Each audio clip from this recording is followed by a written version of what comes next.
for tuning in to the HR Uprising podcast. I'm your host, Lucinda. The HR Uprising is focused on helping forward-thinking people professionals deliver real lasting value in their organisations. I'm a chartered psychologist, speaker and trainer, and recently authored the best-selling business book, How to Be a Change Superhero. My day job is founder and CEO of software and training business Actus. This gives me the opportunity to work with other businesses like yours. We are focused on building a better workplace for people wherever they are located, with the help of our performance, learning and talent management software and our training and consultancy services. Every week on the podcast, I will be covering different topics and challenges, joined by relevant experts and real-life people professionals. Thank you so much for tuning in. I really hope you enjoy and get value from this week's episode.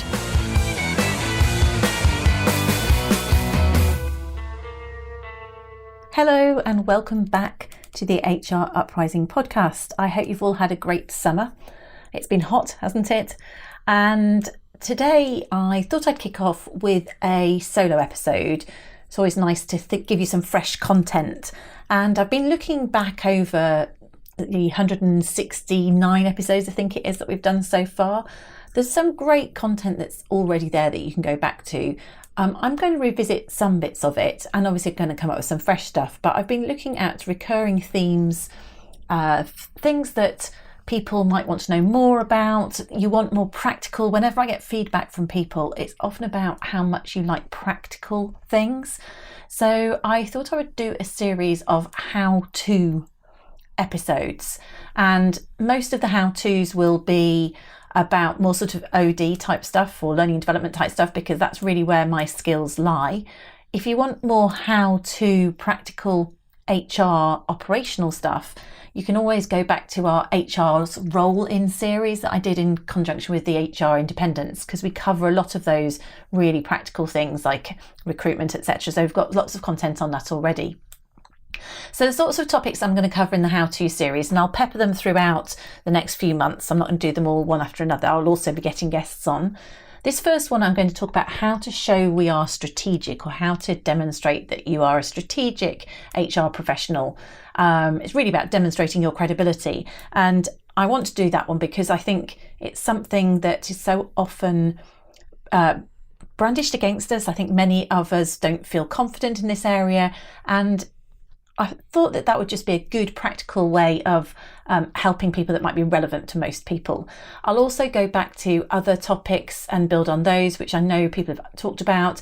How to manage a change project. We've got lots of managing change, but how to take on a specific management change project, how to deliver 360 feedback, how to set up a mentoring program. All of those are ones I'm planning on doing, and there will be others as well.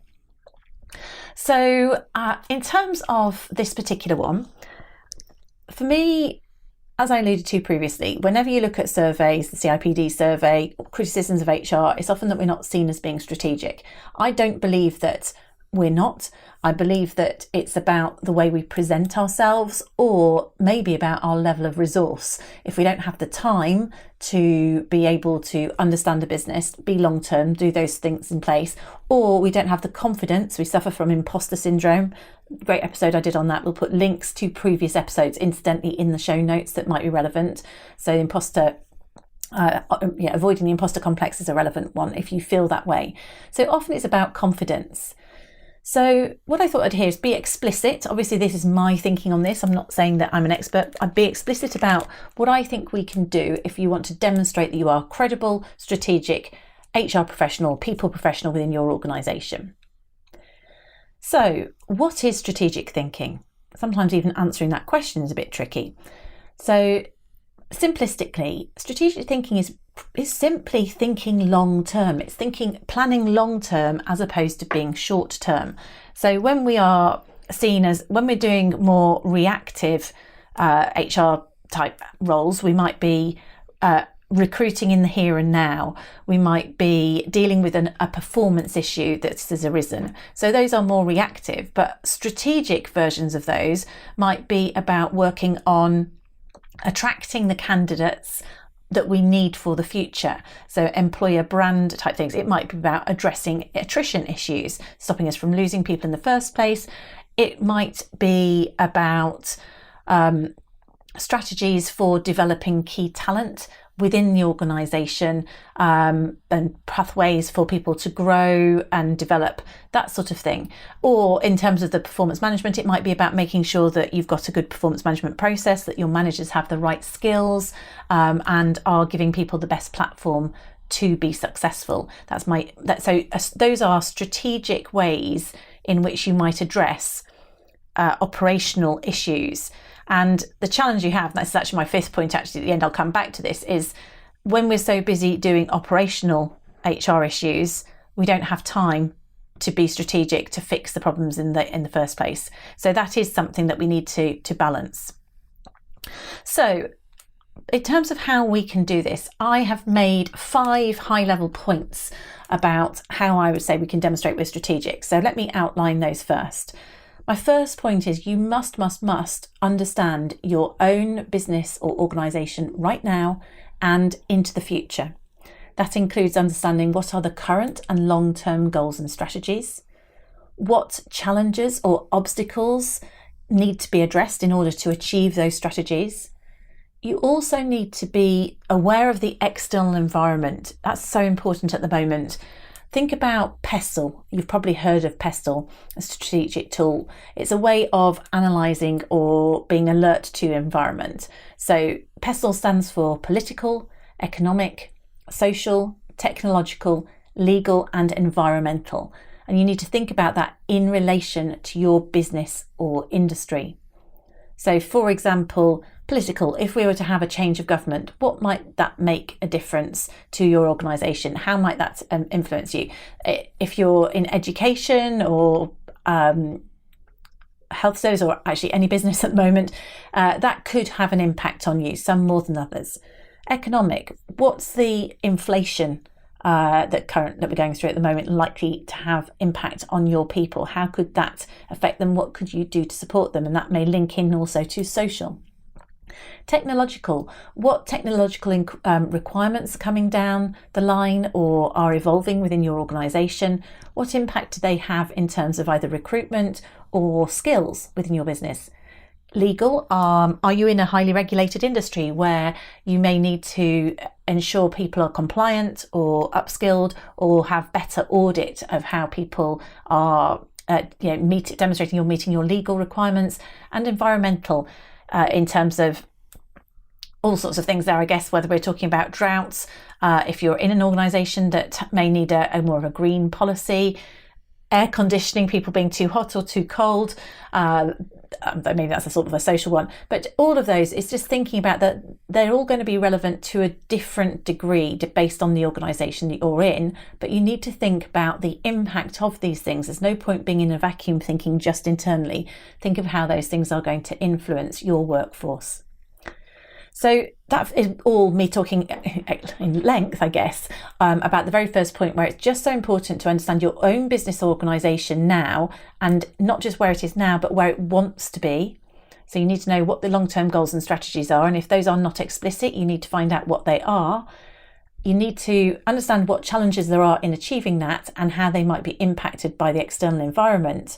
And then fundamentally, it's about making links between these and how people strategies might support or impact them.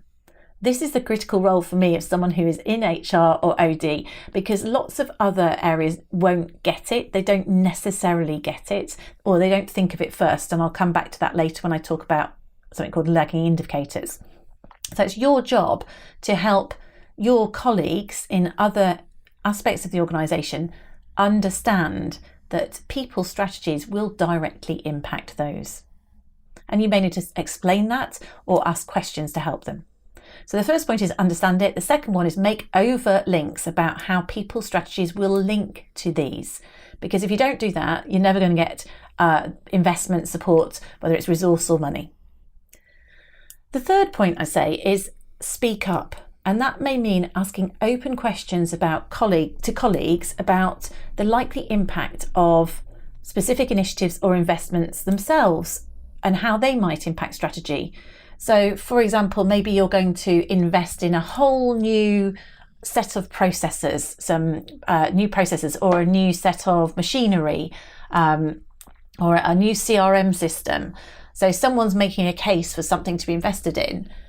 What is the impact likely to be of that in relation to your overall strategy? Is it actually going to help it or hinder it? Is it linked to it? Are there conflicts? Might it backfire in terms of doing something at the same time where there are other conflicting priorities? You do see that sometimes happens. So maybe you're going to do an organisational restructure just at the point when you need people to feel really stable and secure and deliver a consistent service to people. So often things don't link together, or you're going to roll out a brand new system at a point where you've got some customer crises, or there's something broken in the system, and that's going to make it worse. You can have, it needs longer to test something or to link it together. So you can ask open questions. You don't just need to sit in an environment and just be the HR expert. You also ask other people, take active interest in other areas, and also ask how they might link. As someone in an HR role, quite often we're the ones who can encourage broader, more creative thinking, and thinking, how is there a way in which we could address that in a different way? You can introduce facilitation, you can introduce exercises, you can introduce personality tools. Not so long ago, I did a podcast episode on the 6 hats. To Bono's 6 hats. If you want to go back and listen to that, you could introduce something like that, which would get your peers, colleagues, or if they could be senior, you run it as a session, to think more broadly. So that's the third point. Ask open questions, speak up, and take interest in areas of the business that are outside of HR. Number 4 is promote a balance between leading and lagging indicators of success, and I'll explain what that is when I get to it later in the podcast. And number 5, back to where I almost started, walk your talk. Demonstrate that you can prioritise and delegate to show that you're thinking long term rather than being reactive. There's an adage, the urgent is the enemy of the important. And that means you can end up doing things that are urgent, but they're not necessarily the most important things, which prevents you from being as effective as you could be. Read on the 7 habits if you ever want to know more about that. Okay, so then I'm going to go to each one of those 5 areas and go into a little bit more detail, and I'll come up with some examples. I'll try and give examples from different industries to make it as relevant as possible, but obviously I'm not going to be able to touch on all of them, and sometimes because they're not industries that I'm in, I may not get it perfectly right. So let's go through some examples here. If we take a topical one at time of recording, which is at universities, we've just had GCSE results out today, and last week was A-level results. If we think about universities, well, what do they really want to do strategically? If you looked at most long-term visions for a university, well, of course, they all need to be seen as highly attractive in order to attract students. They need to attract students through a number of ways, but actually their funding is based on their student numbers, particularly international student numbers. And if you think about it, that's linked directly to political views, because actually the extent to which they have students there is because of government policy as to tuition fees and the way in which they're rewarded. So they need to be more highly attractive to students. They need to rank highly in the various tables that are out there in order to attract more funding, maybe research funding. So how does that link to you if you're an HR person in that area? What would you do if you were HR in a university? Well, I think you'd want to think about things like employer brand, because it is partially about marketing, about how you're seen in the workplace. The other things you might want to consider are, have you got the best staff working within the organisation? How engaged and motivated are they to do their best? So thinking about talent retention, talent management, talent development. What about things like strategies? So different teaching policies and strategies. What were the policies over COVID? Are they still in place? Are teachers lecturers being rewarded for delivering the best student experience, face-to-face versus remote teaching? All of those sort of things might influence the overall attractiveness of the university, which in turn is going to influence the amount of money that they have in. The thing is about that is if you are an industry like a university, then you are lucky enough to have outside data, because there's absolutely loads and loads of satisfaction data, rankings, etc. So you've got data that you could look at. But if you're not in an organisation like that, of course, we can develop our own measures. Maybe you're in a different industry where actually you're suffering from attrition because a new competitor has come through and they're poaching your people. What is it, therefore, that's so attractive about that particular competitor? How could you compete with that? Is it their employer brand? Is it something about the reward and remuneration, the package that they're doing? Is it about the fact that people are disengaged in your organisation, so they're looking for something else to do, so they don't feel connected, they don't feel a sense of belonging? That might be about performance management, how well managers are performing and managing people. It could be about so are managers making people feel wanted, loved, know what their expectations are?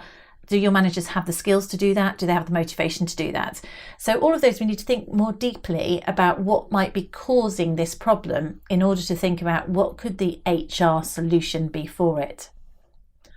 Other ones that you might think about, which are all sorts of industries, are things like unionised industries, where maybe there are issues in terms of strikes, people suffering hardship in the environment that we've got of increasing costs. How could you get on the front foot for these sort of things with your people? How could you maybe work with unions to prevent strikes for people and the whole sort of pay inflation? Are there other ways in which you could solve these problems without long-term pay inflation? I don't know whether you can do bonuses or whatever there might be, but thinking about how can we be transparent and supportive about the challenges of the environment that we're in, so you don't end up with the organisation in conflict with people through unions, because that's not helpful overall. And let's say universities, going back to if you were having that in a university, we've definitely seen strikes with university staff, unionised university staff during exam time, which will have impacted on student experience, and quite unfairly. You might see, on the other hand, you might think actually the lecturers are treated unfairly because of pensions, etc. There's always two sides, but the main thing is in HR professionals, how can we maybe get ahead of it? If we're going to be strategic, spot that problem's coming down the line and try to develop ways of preventing it impacting on your long-term goal of being a great employer and providing a great student experience, and therefore being a high-ranking university.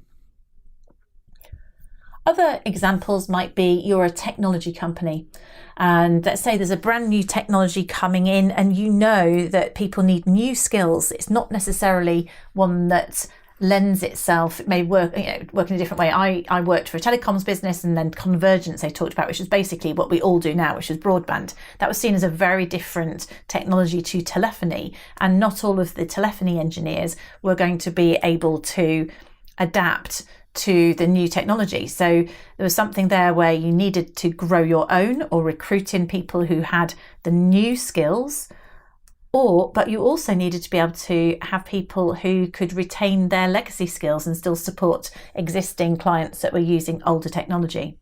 So that would be something about really a development strategy there, about a talent development strategy. The NHS, hats off to anyone who works in the NHS at all, let alone in HR. I think it's a very challenging place to work. I mean, again, they are affected by politics. Brexit, there's no getting away from the fact that Brexit will have affected. They were already short of skills, but they're even shorter of staff now. That would be maybe mainly affecting nursing staff, but also medics. Interestingly, going back to the university point, I only found out this year that we have a real shortage of doctors in this country. You'd think train more up. But actually, there are loads and loads of people who didn't get, it's so competitive. I think it's something like 10% of people who apply for medicine get a place. So that doesn't make sense, does it? You'd think it doesn't make sense. Well, the reason for that is that the government subsidises medicine places. So we have a chicken and egg situation. And actually, this is interesting. I'll try not to be too political here, because it probably applies to all political parties. The big challenge we've got is a balance between short term and long term. And there's no motivation for a party, particularly off the back of COVID, and various elections to think long term. So there's lots of short termism in politics, unfortunately, and actually investing in medical places, investing in sorting out our sewers so that we don't put sewage into the water. All of those require long-term investment, and short-termism of our politics means that the NHS is always changing. We waste, there's huge amounts of waste because we focus on short-termism. What do you do for that in an HR, moving away from the political situation, given you can't do a lot about that if the government's not going to fund more doctors? Well, I have seen innovation. I saw something recently where a whole new recruitment strategy for nurses in a particular hospital, I can't remember where it was, from the Philippines and all over the place, will come in. So those nurses, fantastic, well done. You've come up with a solution to have more nursing staff. But then what you need to do is make sure that they fit in culturally. It's not just simple as bums on seats. We know that people from different cultures, they work slightly differently. I know that certain cultures see the roles and responsibilities of being a nurse different to maybe the existing ones. You need to find out ways to really, I think if I was in the NHS in a role there, probably the most important thing is culture and wellbeing strategies to look after the people that are still putting so much effort in, day out, and to try and keep the morale up. I'm going to move on because I think that we're not going to solve the NHS. It's just thoughts out there for anyone working there. Financial services, entirely different. Well, they're interesting. You've got lots of knowledge workers, typically high earners, probably really quite liked working remotely, and are not going to be keen to come back to the office like working remotely because they've probably had quite comfortable homes to go in, generalising, but lots of that sort of going on in the southeast. Well, they're not going to want to suddenly come into the office 5 days a week, yet some businesses are wanting them to do that. I know it's not financial services, but I think it was Apple that was called out wanting everyone to come in. If you're in HR in that environment and someone at the top is saying, we want everyone back in 5 days a week, well, that is a great example where I think you have to push back and understand why. Why are they doing that? Is it just a control thing because you can't see people? If it's a control thing, that's not really legitimate, in that the risks of doing that is likely to cause, presumably, and my experience is certainly most staff in those environments do not want to come back in 5 days a week. So if you do that, you're just going to encourage them to leave. So what you'd want to do is challenge the thinking there. Is it about productivity? Okay, what's the evidence that there's a productivity problem? And therefore, how can we deal with it if there is evidence? Is the issue visibility and access for younger staff to see the senior people? If that's the issue, what can you do about that? The reality is there are solutions that don't have to be the blunt solution of just bring everyone in 5 days a week. And it's our role as HR to challenge blunt solutions, push back and come up with creative ones that are more in everyone's interests and are less likely to cause long-term problems, people problems. So hopefully that was a number of examples, one of which might resonate with you, about thinking about the long-term goals of a business, where you want to go, how that might be impacted by the external environment or specific challenges, and how you can make links between those and people strategies. Now, the point of making those links is you actually have to make those explicitly, all right? You can't just make them in your head or in a strategy on a piece of paper. You need to help and repeatedly explain those links, particularly when colleagues might be driving other initiatives or which may go against them. So you might want to or need to be prepared to challenge people. So be brave. That means get over the imposter complex. And this is the way in which you can, stand up and be seen. Let's go back to the example I used in terms of maybe an MD demanding everyone return to the office.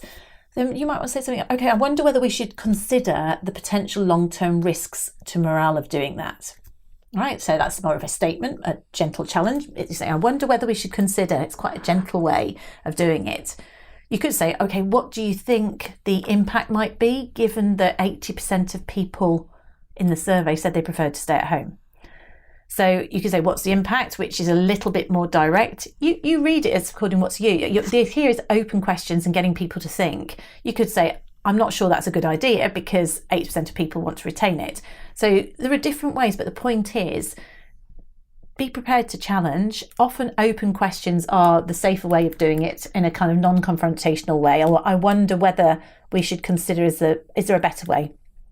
And then linking to the data, because 80% of surveys said that they wanted hybrid working and our productivity hasn't declined. So there's something there where being able to just challenge and ask questions, or you might have something where people are trying to recommend spend in a certain way. I don't know, a marketing open day or a new CRM system, whatever it might be, where the business is thinking that something is the right thing to do. We need to be able to ask open questions about what's the impact of that? How do we see that linking with our long-term strategy? Are there any risks or conflicts between strategy X and strategy Y, both of which are likely to require IT, for example? So thinking a bigger picture, don't sit as some person who's just the HR professional. If you're assuming you're sitting within a larger team, and if you're an HR department of one, then you probably are able to influence long-term strategy. And I know lots of people who listen are in those situations. It's about showing your broader understanding and strategic understanding of the business. A linked point to this is being able to challenge dependency on lagging indicators, basically understanding the difference between a leading and a lagging indicator. And this is something I talk about when I do the balanced scorecard, which is a common tool that businesses use to measure success. And one of the reasons the balanced scorecard, again, I've done a podcast on the balanced scorecard, where that came about was through Kaplan and Norton. They came up with it.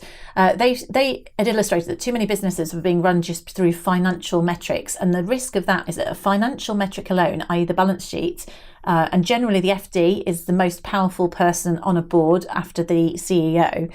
The reason that wasn't the only way forward is because the balance sheet is really a lagging indicator. A balance sheet is showing you what you did last year. Now, a leading indicator is something that's going to give you next year's balance sheet. So if you think about it, it's illogical just to focus on financials when what you're going to go forward is about leading indicators of next year. And a balanced scorecard would talk about other types of things around process, customer, organisational growth. And you can look into that in more detail, but I'll just give you an example here where you might illustrate it. So if we're talking about it, many businesses focus very much on the financials and direct measures or direct things that impact the financials directly. So an example might be cost generation. So if you are looking for a direct measure of cost generation, it might be marketing spending on salespeople, sales things. It could be about other things in terms of student fees or research grants if we're in a university setting, because we were talking about that earlier. Or it might be about cost reductions. So it could be reducing costs of resources. It could be negotiating with suppliers to reduce costs. It could be reducing people, redundancies, or fixed assets such as rents. So you can have direct measures, and some of those, if we did that now, for example, a cost reduction, in reality, that's not going to save us money until next year. So redundancy programs, they don't say they are a leading indicator, but they're a direct leading indicator that's going to impact the balance sheet. But they're also really blunt indicators. So wherever you cut people, that's going to have an impact on motivation and morale, possibly, and maybe even ability to be productive for the long term. So as people professionals, we do influence the bottom line, but generally we do it indirectly. And that can mean that we're overlooked, basically because the problem with indirect measures is that they are indirect. The results might correlate, but it's often hard to show direct causation, unlike direct measures. But people are becoming much more aware of those. Things like employee engagement have been really consistently correlated with many direct measures from, in terms of customer satisfaction, retention. It's very correlated. It's quite widely accepted now as something, as are many others. But it's our job to demonstrate credibility in this area. And this, again, is where data is our friend. So, can we point to other industries or organisations that are modelling certain behaviours that we're recommending, where maybe they've got a great employer brand and they invest in that, or they invest in an internal development programme or management development programme and have better results? Can you benchmark within your industry? And think about how you can influence these goals or challenge through these indirect people measures. I was thinking, because I actually have come across these specific ones. So it's a little bit higher education emphasis here. However, many of us will have students or kids in this environment, so I don't think it's too far off. But I have had conversations. I have a daughter going to university next month. And there are two real examples that I've come across of university strategies that would have been influenced through HR during COVID. And I thought, I wonder how influential the HR department was and whether they had considered the long-term impact, or, it just says something maybe about the culture of those organisations. So let me give you the two examples and just think about the long term, because this is in the context of strategy, and, maybe the HR were outnumbered or there wasn't a strong HR position in one of them. So example one, these are all based on real examples, but not one particular organisation. So no return to face-to-face teaching during 2022. So once we opened up the restrictions, they chose to continue doing all remote lectures. And that was one of the reasons, might well have been because they had got very large cohorts. So they'd let lots of people in, not through their fault because of the great inflation of large cohorts, but they were doing all lectures online because they couldn't fit everyone in a lecture hall maybe. They might have had particularly strong unionisation, which resulted in strike action during end of year exams. They decided to play it really safe in terms of open days, or didn't think it was so important for prospective students to have campus open days. So all of those were held online. And there's no sort of reports of freshers or hall experience in that cohort. So they did freshers, but it was all remote. So how would you expect that organisation's balance sheet to look? I mean, I'd expect it to be fairly healthy because they've got lower costs through online lectures and more students. So short term, the lagging indicator of that behaviour is probably going to look quite good. But if you think more about the leading indicators, and we start at the start, there's things like uni tables and stuff like that, how might that look? I personally would expect the employer brand to be pretty low. I would see student satisfaction to be quite low for people who didn't get their stuff marked on time, and prospective applicants may well be declining, where they could have only had an online open day with that particular institution, but others were doing open days face to face where you got the human connection. So from a lagging indicator balance sheet point of view, I'd expect that example to be doing fairly well, but from a leading indicator, I'm not sure about that from a strategy. Example two, well, they decided to do blended face-to-face teaching, and that returned immediately after lockdown.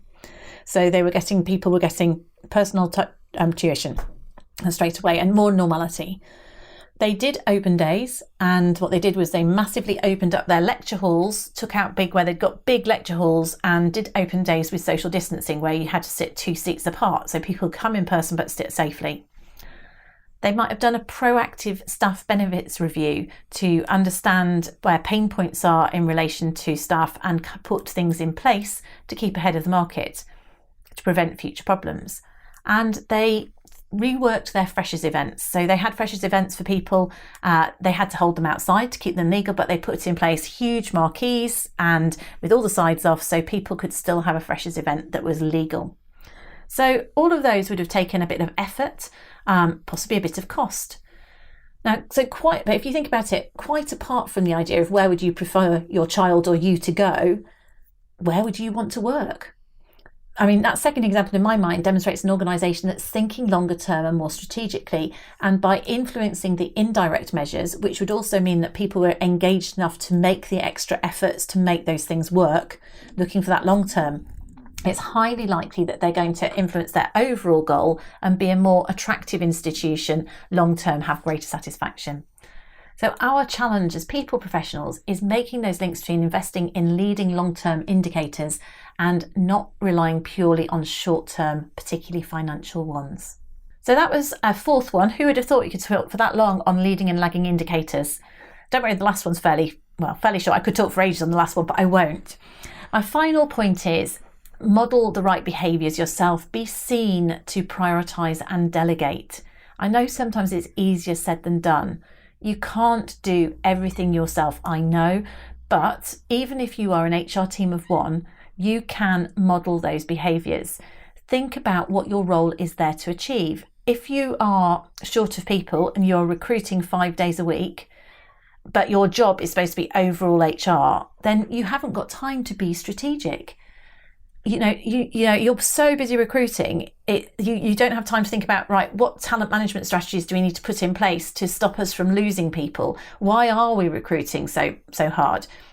You need to make the case to have extra resource, to delegate, to outsource, to allow yourself to solve the problem. The analogy really, I'd say, is here. You are so busy running the bath, you forget to realise that you've got the plug out. So you're trying to fill a bath with the plug out. If you just stopped to put the plug in, and let's face it, this analogy works. It's very expensive to run a hot bath at the moment, isn't it? Without the plug in, then you'd get there so much faster with less wasted hot water and cost. So that's the analogy. Stop and think about how you're conducting yourself. I'll keep that succinct because I think you'd have a whole episode on that. Are you busy, effectively, metaphorically, running the HR bath with the plug out? And if you are, stop and put that plug in. Think about how you can do it. And if that means you have to go and challenge to get more resource, make the case. The points we've made above about linking to business strategy, leading and lagging indicators, show your value. Don't be scared to do that. And if you are behaving on a regular basis by asking questions about other departments, showing that you're interested, showing that you understand the business and you are credible, then you're likely to get that extra support and buy-in and that extra resource. So back yourself really is what I'm saying. So in summary, we said understand your business now into the future, including current and long-term goals and strategies. Be aware of that external environment, thinking of PESTLE.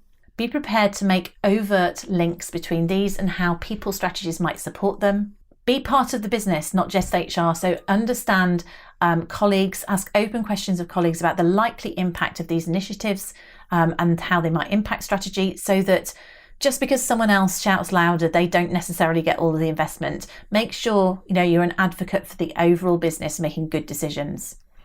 Promote a balance between leading and lagging indicators of success and make the case for the benefit of leading people indicators.